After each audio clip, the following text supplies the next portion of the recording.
Ublalo atak. Kanuak Pizzy. Let's start this morning with our creed. Ready?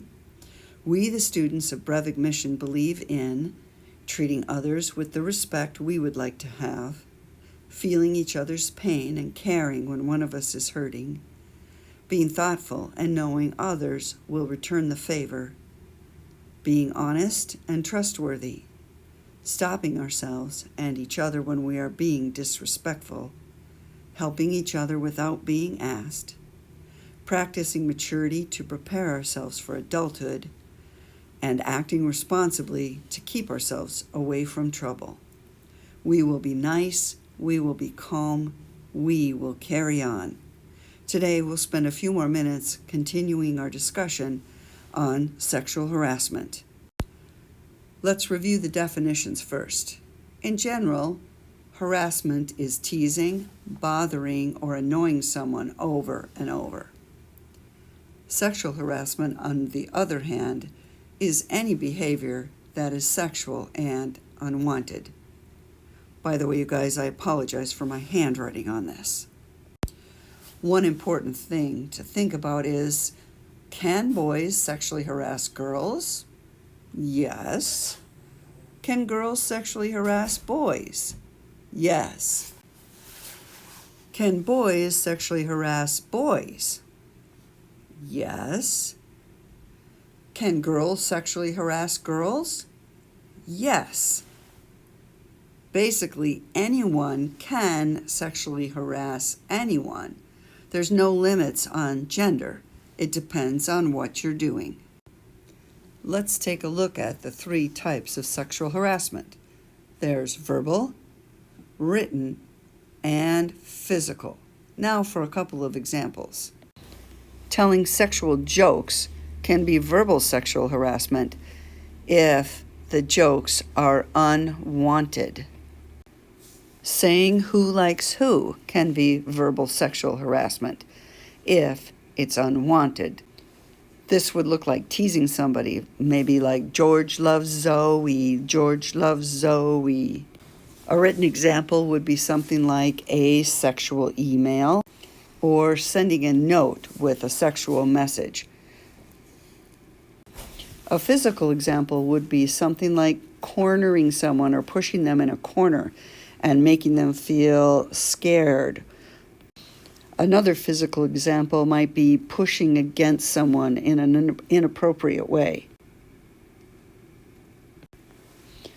We're going to do some practice together now and sort a few of these. Let's start over here. Okay, we've got a pile of these down here. Let's take one. Saying things about someone's private parts. What do you think? Verbal, written, or physical? Point to the one you like. Okay, this one is verbal because it's saying something.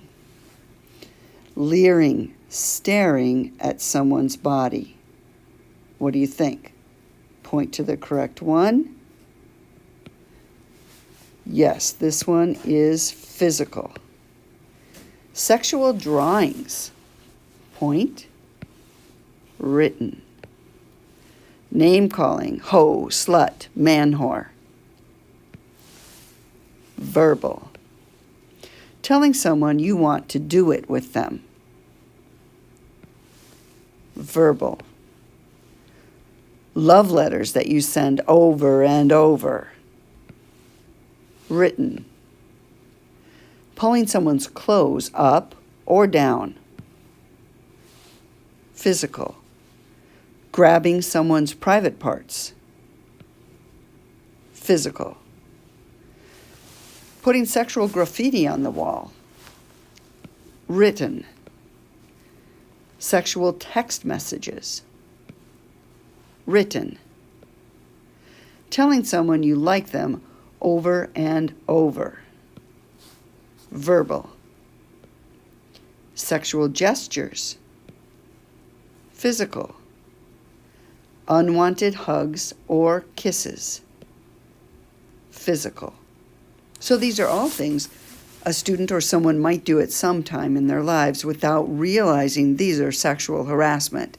It makes it sexual harassment when these things are unwanted. Thank you for going on this journey with me of learning about sexual harassment. We'll continue to do so for a couple more days because all of us at school really care about you guys and want you to understand this complex topic as you become adults. I also have 2 announcements for you. The first one has to do with some Bssd eligibility guidelines. You know about adequate progress and you know about average daily attendance. I want to make sure that you know about this one right here. We had a problem with it on our first day of travel, and let's make it very clear for our next activity. It says, be in full day attendance on the day of an activity and on the day of travel for an activity. That means you need to be here on time in the morning when you have an activity or when you have travel. Be here early, get ready the night before. Don't be late, guys. Don't be late. The second one has to do with some troubles and issues we've been having with masks after school.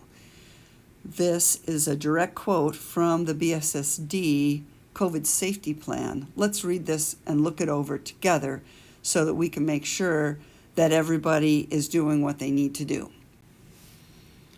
School-wide, face masks are available for everyone and required for use in grades 3rd and higher.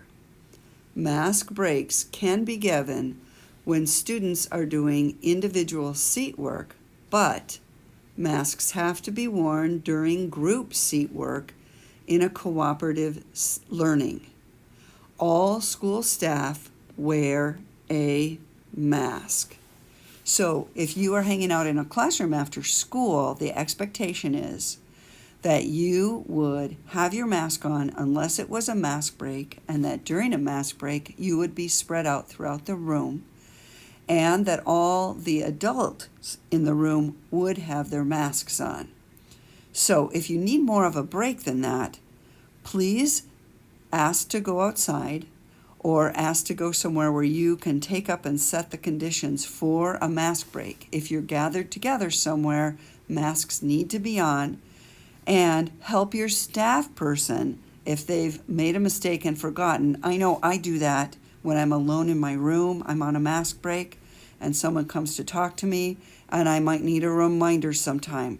Let's all help each other. This is hard and tough for all of us. Nobody likes this rule, and everybody has to follow this rule.